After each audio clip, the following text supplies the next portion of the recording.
નમસ્કાર દર્શક મિત્રો, ટીવી18 ન્યૂઝમાં આપનું સ્વાગત છે। ટીવી18 ન્યૂઝ ગુજરાતની પળે પળની ખબર ધરાવતી ગુજરાતી ન્યૂઝ ચેનલ છે। હવે જોઈએ મુખ્ય સમાચાર। રાધનપુરમાં ખુલ્લી ભૂગર્ભ ગટરમાં આખલો ખાબક્યો, ગૌસેવકો અને સેવાભાવી ટીમના યુવાનો દ્વારા નંદીને બહાર કાઢવાની તજવીજ હાથ ધરી। રાધનપુરમાં ખુલ્લી ભૂગર્ભ ગટરમાં આખલો ખાબક્યો, ગૌસેવકા અને સેવાભાવી ટીમના યુવાનોએ નંદીને બહાર કાઢવાની તજવીજ હાથ ધરી। રાધનપુર નગરપાલિકાની ઘોર બેદરકારીને કારણે રાધનપુરમાં અવારનવાર ગટરમાં રખડતા ઢોર સહિત માણસો ખુલ્લી ગટરના ભોગ બની રહ્યા છે।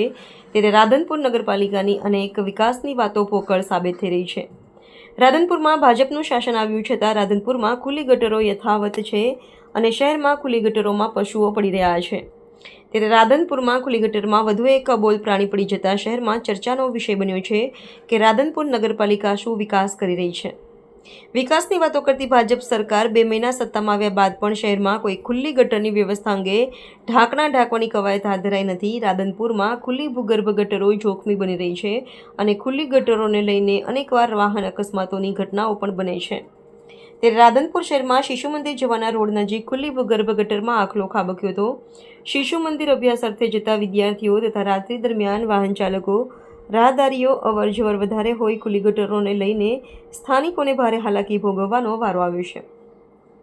ત્યારે આ ક્યાં સુધી રાધનપુર શહેરનો વિકાસ રૂંધાતો રહેશે, જે સ્થાનિકોના સવાલો ઉઠવા પામ્યા છે।